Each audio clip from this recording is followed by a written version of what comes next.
స్వరూపాన్ని సర్వత్రా వ్యాప్తి గావించేటువంటి వాడే భగవంతుడు. God spreads his brilliance, effulgence all over. అతనికి ఎట్టి రూపము లేదు. He has no specific form. ఆకాశమున కంటే అతి సూక్ష్మమై ఉండు. He is subtler than space. అణువు కంటేను చాలా అణువుగా మారు. Smaller than an atom. ఇలాంటి భగవంతునకు ఎట్టి రూపాన్ని నిర్మించగలరు? What form can you decide for God? నీ ఆత్మనే నీ యొక్క స్వరూపంగా కనిపిస్తూ ఉండాలి. Your very own spirit appears in this form. పరమాత్మ చైతన్యం భవ్య స్వరూపమై అంతటా నిండి తాను అండియుండు. The consciousness of the divinity, it dwells in everyone and appears in a cosmic బ్రహ్మలో form. మీరు, మీలోన బ్రహ్మం ఉండే. God is in you and you are in God.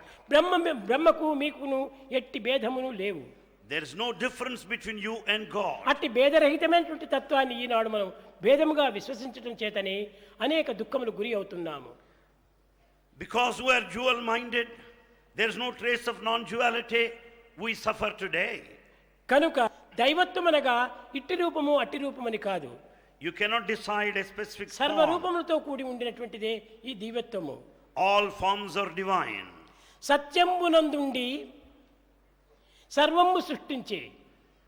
From the point of truth, God has created everything. సర్వ సత్యమునందుండి సర్వమణగే.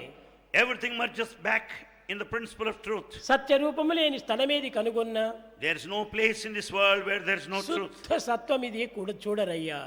That is unsullied pure truth all over. కనుక సత్యం ఎక్కడ ఉన్నది? Where is truth? సర్వత్రా వ్యాపించినట్టే. It spreads everywhere. సత్యము లేని స్థానం లేదు. There is no place where it's కనుకనే not దైవము noticed. లేని స్థానం లేదు. So there is no place where there దైవం is no God. సర్వవ్యాపకుడు. God spreads everywhere. దీనిని పురస్కరించుకుని భగవద్గీత సర్వతః పాణిపాదం తత్సర్వతో వచ్చే శిరోముఖం సర్వతః శృతిమల్లోకి సర్వమావృతిష్ఠతి అన్నాడు. Basing on this, Bhagavad Gita declared that all heads are his, all hands are his, all feet are సత్యమునకే his. అన్ని రూపములు కూడాను దాల్చి ఉన్నాడు. God is in the form of truth in everybody. కనుక మనము సత్యస్వరూపమైనటువంటి దైవత్వాన్ని మనము ఆరాధించాలనుకుంటే మన యందే ఉంటున్నారు ఆ దైవ స్వరూపము. God is in you in the form of truth. మానవులు ఈ సత్యాన్ని గుర్తించుకొనలేక సత్యస్వరూపమైనటువంటి తన యందే ఉండినప్పటికీ అది వేరేగా ఉన్నదని విశ్వసించి కాలమును వ్యర్థము గావించి కర్మలు ఆచరిస్తున్నాడు. Man is not able to realize the spirit which is truth, latent, immanent in him. He considers himself different from God and therefore he suffers. చేత అణుగునటువంటిది కాదు. Nor could it be annihilated. అట్టి పుట్టి గిట్టనటువంటి యొక్క దివ్యత్వమే నిజమైనటువంటి ఆత్మతత్వము. The principle of the self or the spirit is essentially divine, which has neither birth nor death. సావు పుట్టుక లేనట్టి శాశ్వతుడు. He has neither birth nor death. He is ఆది permanent. మధ్యాంతరహితుడు అనాదివాడు. He has neither beginning nor an end and తాను ancient. చావక పుట్టక చంపబడక He can neither be killed nor annihilated. సర్వతః పాండిరూపమై ఉండునటువంటి వాడు. God remains as an eternal witness. అట్టి దివ్యత్వమైన భగవంతుణ్ణి That God, మనం ఏ విధంగా ఆరాధించాలి? in what form is he to be worshipped? అనే తనదిగానే తాను ఆరాధించాలి.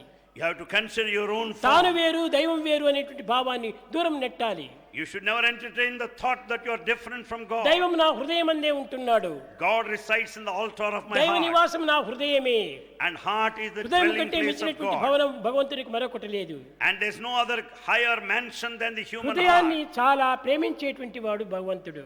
And really God loves the heart which is అట్టి full of love. ప్రేమించినటువంటి భవనమే అతని యొక్క గృహము.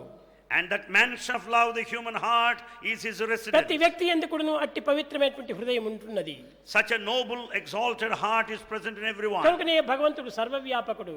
So God is all pervasive. ఇలాంటి భగవంతుని మనం బయట వెతకనక్కర్లేదు. You don't need to search for God outside.